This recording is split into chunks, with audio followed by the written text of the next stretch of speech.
नमस्कार, आप सभी का हार्दिक स्वागत है शिक्षा क्रांति के मंच पर। आज हमारे साथ है शिक्षा क्रांति एनजीओ के स्वयंसेवक और फाउंडर्स में से एक मिस्टर सत्यन सर। तो आज की इस परिचर्चा में आज का जो हमारा मुख्यतः संवाद कार्यक्रम है, उसकी जो थीम है वह इस प्रकार से है कि our deepest belief drives our daily behaviour. हाल ही में 20 मार्च 2023 को इंटरनेशनल हैप्पीनेस डे था और इंटरनेशनल हैप्पीनेस डे में इंडिया की रैंक 126 आउट ऑफ 136 नेशंस आई है।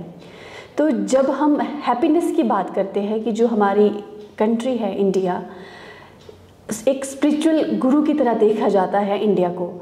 मैं आपसे जानना चाहूँगी, एक तरफ तो हम इंडिया को स्पिरिचुअल गुरु कहते हैं और दूसरी तरफ हम लोग वर्ल्ड हैप्पीनेस इंडेक्स में इतनी कम रैंकिंग लेकर आ रहे हैं। आप क्या कहना चाहेंगे सर? और ये बात मैं और बताना चाहूँगी कि इंडिया में ज़्यादातर जो पॉपुलेशन है वो यूथ की है, तो आप इसे किस तरह से जोड़ेंगे इसके साथ सर? देखिए रेखा मैम, जो आपने ये प्रश्न पूछा है कि हम वैश्विक स्तर पर जो हमारे खुशी के पैमाने हैं, जो वैश्विक खुशहाली के जो मापदंड है, उन पे हम खरा नहीं उतर रहे हैं। मैं ये तो नहीं कहूँगा कि हम दुखियारों का देश है, लेकिन इतना ज़रूर कहूँगा कि कहीं ना कहीं उन मापदंडों में या उन मापकों में सच्चाई तो ज़रूर होगी और दिखती भी है। हमारा समाज, हमारा देश क्यों खुशहाली में पिछड़ रहा है। और फिर आपने जैसा कहा कि जो हमारी पॉपुलेशन है उसका आधे से ज़्यादा आबादी यूथ की है, युवाओं की है, तो कहीं ना कहीं युवाओं की खुशहाली भी निर्भर करती है कि हम हैप्पीनेस इंडेक्स में सही करें और हमारा प्रदर्शन सही रहे और हमारी रैंकिंग अच्छी रहे। तो इसके पीछे बहुत सारे कारण हो सकते हैं और युवाओं को लेकर जो कहा जा सकता है, युवाओं में एक तो मानसिक अवसाद बढ़ता जा रहा है, दूसरा जो उनकी ओवर थिंकिंग की समस्या वह भी बढ़ती गहराती जा रही है। तो ओवर थिंकिंग की वजह से भी हम खुश नहीं रहते हैं। ओवर थिंकिंग को कैसे टैकल किया जाए? अगर हम युवाओं को या युवा शक्ति को, युवा ऊर्जा को एक दिशा देने में सफल होते हैं तो अनेक प्रकार की समस्याएं हैं जो हमारी खुशहाली को बाधित करती हैं या जो हमें खुश नहीं रहने देती हैं। ओवर थिंकिंग जिसको बोलते हैं, सोच, अधिक सोच, या आप कह लीजिए कि विकृत मानसिकता। तो इस विकृत मानसिकता से हम बच सकते हैं अगर हम बच्चों को बताएं कि सोचना कैसे है, यानी थिंक ओवर करें। हम अक्सर इस मंच से कहते हैं कि those who do not know how to think over things, वो ओवर थिंकिंग करते हैं। यानी जो थिंक ओवर करना नहीं जिनको आता है वो ओवर थिंकिंग के शिकार हो जाते हैं। थिंक ओवर का मतलब होता है to think carefully. Think over का मतलब होता है कि किसी विचार को लेकर, विषय वस्तु को लेकर चिंतन और मनन करना है। और जब मनुष्य चिंतन और मनन करता है तो वह चिंता से दूर चला जाता है, और जब चिंता होती है तो खुशी नहीं होती है। तो इसीलिए हम युवाओं को कहते हैं इस मंच पर कि हमारे इस मंच का लक्ष्य भी है, ध्येय वाक्य भी है, start reading stop brooding. It means that start reading with A due measure of reflection and stop brooding. Brooding का मतलब होता है कि उदासीन होकर सोचना, उदास होना चीज़ों को देखकर, और सही तरह की थिंकिंग ना होना, वो ब्रूडिंग होता है। तो हमें युवाओं को सबसे पहले पढ़ने की ओर प्रेरित करना पड़ेगा। अगर हम उनमें एक पढ़ने की अच्छी रुचि विकसित कर सकते हैं तो मुझे लगता है कि जो खुशहाली इंडेक्स है हमारा वो काफ़ी अच्छा होगा। हम हैप्पीनेस इंडेक्स में हमारी रैंकिंग बहुत अच्छी होगी। तो हमें युवाओं को इंस्पायर करना होगा कि start reading stop brooding and read with the due measure of reflection. फिर आपने देखना कि जब आप पढ़ना शुरू करोगे और पढ़ने के बाद चिंतन और मनन करोगे तो आप चिंता से दूर चले जाएंगे। क्योंकि जैसा हम अक्सर कहते हैं कि चिंता तो चिता से भी ज़्यादा घातक होती है। चिता तो मुर्दों को जलाती है, लेकिन चिंता जीते जी ही इंसान को जला देती हैं और चलती फिरती एक लाश बना देती हैं। इसीलिए युवाओं में अगर चिंतन और मनन करने का, अगर उनमें बीज रोपण हो जाए, अगर उनमें चिंतन मनन करने की आदत डाल दी जाए तो मुझे नहीं लगता कि वो कभी चिंता का मानसिक अवसाद का या कोई भी मनोरोग है उनके शिकार हो सकते हैं, ऐसा मेरा मानना है। इसीलिए बच्चों में, युवाओं में हमें उनको पढ़ने की ओर हमें प्रोत्साहित करना होगा, यह बहुत ज़रूरी है। अगर हम ऐसा करते हैं तो ओवर थिंकिंग की समस्या नहीं होगी। और मैं कहना चाहूँगा कि start to think over your life, over things around you and keep over thinking at way, stay away from over thinking. दो ही चीज़ें हो सकती हैं, या तो आप थिंक ओवर करना शुरू करो जिसे हम क्या कहते हैं, चिंतन मनन, या फिर आप तैयार रहो ओवर थिंकिंग के शिकार होने के लिए। तो युवाओं में आज अगर ओवर थिंकिंग की बीमारी हो रही है तो उसके पीछे का एक ही कारण है कि वो है कि हम उन्हें नहीं सिखा रहे सही कैसे सोचना है और अपने मानसिक स्वास्थ्य को, मेंटल हेल्थ को कैसे दुरुस्त रखना है और अपने ब्रेन को कैसे डिटॉक्स करना है, अपने माइंड को कैसे शुद्ध बनाना है। यही कारण है कि हम खुशहाल देश नहीं रह रहे हैं और खुशी हमसे दूर जा रही है और हम उदासीन लोग बनते जा रहे हैं और उदासियों से भरा, दुखियारों से भरा एक देश बनते जा रहे हैं। और जबकि जैसा आपने कहा कि हम तो विश्व गुरु रहे हैं, और गुरु का मतलब होता है ज्ञान, ज्ञान का मतलब होता है ना परेशान होता है ना दुख होता है। क्योंकि इस दुनिया में जितनी भी बीमारियां हैं, समस्याएं हैं, उलझने हैं, मानसिक रोग हैं, सबकी एक ही जड़ है और वह है इग्नोरेंस, वह है अज्ञानता। और जब ज्ञान आ गया, जब ज्ञान आ गया, हम विश्व गुरु हैं। अगर हमें इस बात को हम समझें और आत्मसात करें और चिंतन करें, मनन करें, तो हम क्यों दुखियों का देश बनेंगे, क्यों हम दुखी रहेंगे। फिर तो थोड़ा हो थोड़े में भी हम गुजारा करने वाला देश है। हमने कभी भी पैसों को इतनी अहमियत नहीं दी है। पूछते हैं हम लक्ष्मी को, लेकिन हम इस तरह से नहीं पूछते जिस तरह से हमने सरस्वती माँ को लक्ष्मी के आगे नतमस्तक कर दिया है। यानी हमने साधना को साधन के आगे नतमस्तक कर दिया है, जबकि साधना तो बहुत बड़ी बात है। साधन तो साधन ही होते हैं, लेकिन सम्मान सबका होना चाहिए। तो अगर हमें विश्व गुरु बनना है, हमें उस ज्ञान को जो हमारी धरोहर रही है, हमारी जो विरासत में हमें मिली है, सांस्कृतिक विरासत है, उसको आत्मसात करना होगा। तो हम एक फिर से खुशहाल देश बन सकते हैं और हम दुनिया का सबसे खुशहाल देश बन सकते हैं।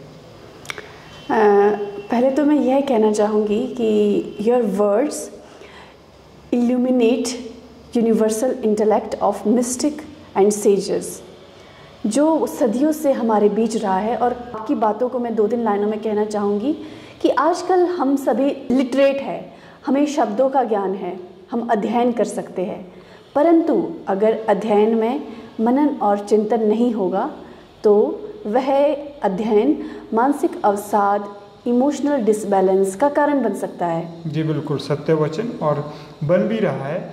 इसलिए जो हमें बच्चों को अध्ययन करने के लिए प्रेरित करना होगा, उन्हें पाठ्यक्रम के अतिरिक्त भी और पढ़ने के लिए उनको प्रोत्साहित करना होगा। क्योंकि जब वो अध्ययन करेंगे तो नए नए विचार सीखेंगे, नए नए लोगों से उनका मिलना होगा, उनकी विचारधाराओं से मिलना होगा, और वे अपनी मानसिकता को विस्तृत करेंगे, विस्तार देंगे, और उनको वास्तव में पता चलेगा कि जो यह संसार है, जो यह ज़िंदगी है, जो यह माया है, यह धन दौलत है, इसका अपना महत्व है, लेकिन एक बिंदु तक ही इसका महत्व है। जैसे कि आपने कहा था कि मैं चीज़ों को सीरियसली लेता हूँ, मैं सीरियस नहीं होता हूँ और जीवन को स्वस्थ और मस्त तरीके से जीता हूँ।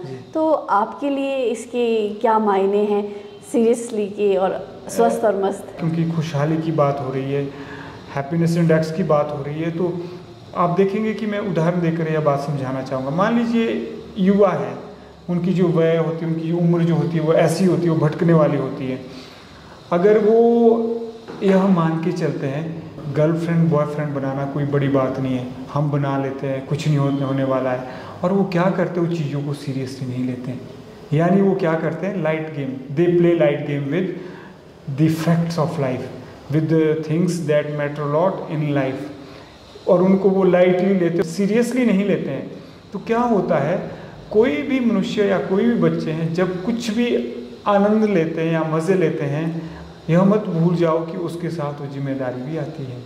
आप बोलेंगे कि हम तो जिम्मेदारी से बचना चाहते हैं, पर आप दुनिया की नज़रों से तो बच जाएंगे। हो सकता है आप पीठ के पीछे कुछ भी आनंद करो, मज़े ले लो, लेकिन जो आपका दिमाग है, आपका दिल है, आपके हाथ है, इनमें भी स्मृति है। तो जो वहाँ चीज़ें आपकी दर्ज हो जाएगी, वहाँ उस जिम्मेदारी से आप नहीं बच पाओगे। तो यह कहना बहुत आसान है कि हमें फ़र्क नहीं पड़ता है, यानी हम चीज़ों को सीरियसली नहीं लेते हैं, एक चीज़। और दूसरी ओर अगर जैसे मैं कह रहा हूँ कि मैं चीज़ों को सीरियसली लेता हूँ, सीरियस नहीं होता हूँ, इसका मतलब है अगर मैं सीरियसली चीज़ों को ले रहा हूँ और मैं उसके प्रति थोड़ा सा सचेत हूँ और गंभीरता से विषय को ले रहा हूँ, उसके साथ में लाइट गेम प्ले नहीं कर रहा हूँ, तो क्या होगा, मैं कल बहुत सारी समस्याओं से बच जाऊँगा। स्वाभाविक है। और मैं सीरियस फिर नहीं होता हूँ। मान लीजिए मैं चीज़ों को सीरियसली ले रहा हूँ और मैं एक रिलेशनशिप में भी एंटर हो गया, लेकिन ध्यान रख रहा हूँ, मुझे जिम्मेदारी का एहसास है कि मेरा किसके साथ रिश्ता है तो मुझे निभाना है, सीरियसली ले रहा हूँ। तो अगर कल को वो रिश्ता नहीं भी निभता तो मैं सीरियस नहीं होता हूँ, अर्थात मैं तटस्थता को अभ्यास कर रहा हूँ, साध रहा हूँ। तो जो मनुष्य तटस्थ होना जिसको आ गया, यही तो अध्यात्म के केंद्र में है। जो अध्यात्म का केंद्रीय भाव ही तटस्थता है, तटस्थ रहना है। तो हमें प्रयास करना चाहिए, और वह तभी संभव है कि चीज़ों को सीरियसली लो, सीरियस ना हो और जीवन में स्वस्थ रहो, मस्त रहो, मज़े से जियो। चीज़ों को सीरियसली लो, सीरियस ना हो, जीवन को मज़े से जियो, स्वस्थ तरीके से जियो। सर, यह बहुत ही विचारणीय और अनुकरणीय बात है। और हाल ही में अभी 7 अप्रैल को हम लोगों ने वर्ल्ड हेल्थ डे सेलिब्रेट किया, जिसका थीम था हेल्थ फॉर ऑल। और जब हेल्थ फॉर ऑल की बात आती है तो हमें हर वर्ग का ध्यान रखना है, चाहे वो महिला हो, चाहे पुरुष हो, चाहे वो जानवर हो, उनकी भी मेंटल हेल्थ का ध्यान रखना चाहिए। और हेल्थ का जो 90 से भी ज़्यादा जो हिस्सा होता है वो मेंटल हेल्थ का होता है। और मेंटल हेल्थ में जो आपने कारक बताए हैं, management of emotions, over thinking और जनरेशन गैप। इंडिया में औसतन से ज़्यादा यूथ पॉपुलेशन है, और जिसके कारण से यह भी है कि जो यूथ है वो अपनी संवाद ढंग से अपने माता पिता के साथ नहीं कर पा रहे हैं। तो उसका एक कारण जनरेशन गैप भी है, और जिसके कारण से कई बार उनके बीच एक खाई सी पनप जाती है, जिसके कारण से वो गलत रास्ते पर चले जाते हैं। जी बिल्कुल। जो पीढ़ी दर अंतर है, जनरेशन गैप है, उसका मतलब ये होता है कि गैप होना, भिन्नता होना, विचारों में भिन्नता होना, सोच में भिन्नता होना, विश्वासों में भिन्नता होना, मूल्यों में भिन्नता होना और रहन सहन में भिन्नता होना। और उन भिन्नता के चलते क्या होता है कि एक अंडरस्टैंडिंग जो होती है, उस समझ का विकास नहीं हो पाता है। और जब समझ नहीं है तो सामंजस्य नहीं है, सामंजस्य नहीं है तो खुशी नहीं है, क्योंकि सामंजस्य के बाद ही मनुष्य खुश रह सकता है और शांति को उपलब्ध हो सकता है। जिस देश में समझ नहीं विकसित होती है, सामूहिक समझ का विकास नहीं होता है, वहाँ सामंजस्य भी नहीं होता, और जहाँ सामंजस्य नहीं होता है वहाँ शांति भी नहीं होती है, वहाँ खुशी भी नहीं होती है। तो यह भी एक कारण है कि जो जनरेशन गैप आपने कहा कि जनरेशन गैप जो बढ़ रहा है वो इसीलिए बढ़ रहा है क्योंकि हम संवाद नहीं कर रहे हैं। अगर एक घर में 4 व्यक्ति है तो चारों के पास अपने मोबाइल हैं, वो यह देख रहे हैं कि कब मैं किस कोने में छुप के अब अपनी नोटिफिकेशन देखूं, अपने आभासी मित्रों से मिलूं और अपने जो विचारों को शेयर करूं। और यह नहीं देख रहे कि वो आभासी दुनिया में मित्र भी आभासी हैं। हम यह नहीं देख पा रहे कि जब ज़रूरत होगी तो वो आभासी मित्र काम नहीं आएंगे, जो आसपास के मित्र हैं वही काम आएंगे। तो कहीं ना कहीं संवाद स्थापित करना समय की मांग है, जो हम शिक्षा क्रांति मंच पर प्रतिदिन करते आ रहे हैं। संवाद को हम इतना महत्व देते हैं कि संवाद के लिए हम प्रतिदिन संवाद को हम एक समाज सेवा का मुख्य अंग मानते हैं। संवाद को हम इतना ही महत्वपूर्ण मानते हैं जितने कि सफाई अभियान और वृक्षारोपण है। तो संवादहीनता के चलते जनरेशन गैप बढ़ रहा है। बच्चे की सोच कुछ और है, माताजी की सोच कुछ और है, पिताजी की कुछ और है, और जहाँ सोच की भिन्नता है वहाँ मन भेद है। मन भेद है तो मतभेद तो होना ही होना है। मन भेद के तन भेद में भी देर नहीं लगती है, अशांत होने में भी देर नहीं लगती है। तो यह संवाद ही हमें जनरेशन गैप की सामाजिक बुराई से भी बचा सकता है, और संवाद ही हमें ओवर थिंकिंग और अन्य मनोरोग से भी बचा सकता है, और संवाद ही हमें स्वच्छ और स्वस्थ समाज बना सकता है। संवाद ही हमारी सहायता कर सकता है कि हम स्वस्थ और स्वच्छ समाज बने।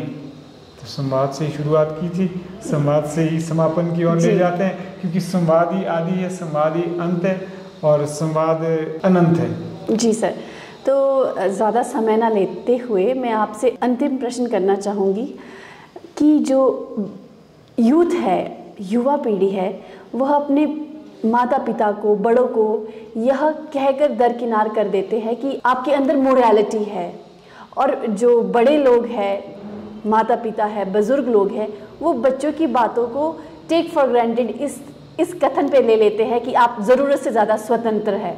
तो मैं आपसे पूछना चाहूँगी कि सर, ये नैतिक होना और नैतिक और मोरालिटी और जो स्वतंत्र होना, जिसको हम लिबरेशन भी कहते हैं, उसके आपके नज़र में क्या मायने हैं, और इन दोनों के बीच की खाई को दूर करने के लिए इनका किस तरह से इस्तेमाल किया जाए?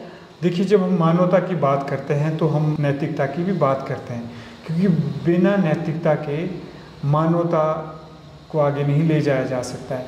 अच्छा, फिर जब नैतिकता की बात होती है तो संयम की बात भी होती है और स्वतंत्रता की बात भी होती है। जो स्वतंत्रता है वास्तव में वह एक वैश्विक मूल्य है, मानवीय मूल्य है, लेकिन वो स्वतंत्रता आज की स्वतंत्रता नहीं है। आज तो मनुष्य आज़ादी का ही गुलाम बना हुआ है, आज तो मनुष्य स्वतंत्रता का ही एक गुलाम बना हुआ है। तो सबसे पहले मनुष्य को समझना होगा कि आज़ादी के उसके लिए क्या मायने हैं। आज़ादी के मायने उसके लिए वास्तव में आज़ादी के मायने हैं, तो वह मानवता को भी आगे ले जा सकता है, और नैतिकता को आगे ले जाने की फिर ज़रूरत ही नहीं पड़ेगी। मान लीजिए, अगर मुझे पता चल गया मेरी आज़ादी की सीमा रेखा है, और मुझे पता चल गया कि मेरी आज़ादी की यह सीमा है, तो क्यों नैतिकता को आगे ले जाने की ज़रूरत पड़ेगी? क्यों हम नैतिकता का रोना रोते रहेंगे? स्वतः ही मनुष्य को पता चलेगा कि यह नैतिकता है, मुझे इसका पालन करना है। और मैं तो ये कहूँगा कि अगर सही मायनों में मनुष्य आज़ादी के मायने या आज़ादी का मतलब समझता है और उसे कर्मों में ढालता है, तो स्वतः ही एक नैतिकता का जन्म होता है और उससे मानवता पोषित होती है। जो अभी हमने बात की, स्वतंत्रता पे बात की, नैतिकता पे बात की, और साथ ही साथ मानवता पे बात की, तो उन्होंने मेरा रुख स्वतः ही हमारे जो पहले उपराष्ट्रपति है डॉक्टर सर्वपल्ली राधाकृष्णन जी, उन्होंने भी एक विचार कहा था कि मानवता को नैतिकता की जड़ों तक ले जाना चाहिए, वहीं से ही स्वतंत्रता का और अनुशासन का उद्गम हो सकता है। सो व्यूवर्स, आज के लिए बस इतना ही। हमारी तरफ से ये था हमारा general discussion world happiness index के ऊपर, तो जिसके सॉल्यूशन इस प्रकार से निकल कर आए। हमें ओवर थिंकिंग नहीं करनी है, थिंक ओवर करना है, और हमें चिंता नहीं चिंतन करना है, और साथ ही साथ जनरेशन गैप को संवाद के माध्यम से दूर करना है। अगर आपको हमारे यह प्रयास अच्छे लगते हैं तो आप हमें कमेंट सेक्शन में बता सकते हैं, और साथ ही साथ अगर आपके दिमाग में कोई प्रश्न आते हैं कि अगले हमारी डिस्कशन में ये चीज़ इंक्लूड होनी चाहिए, तो आप हमें बता सकते हैं। हम आपके बहुत बहुत आभारी रहेंगे। इसी के साथ आपका बहुत बहुत धन्यवाद। जय हिंद, जय भारत, जय विश्व।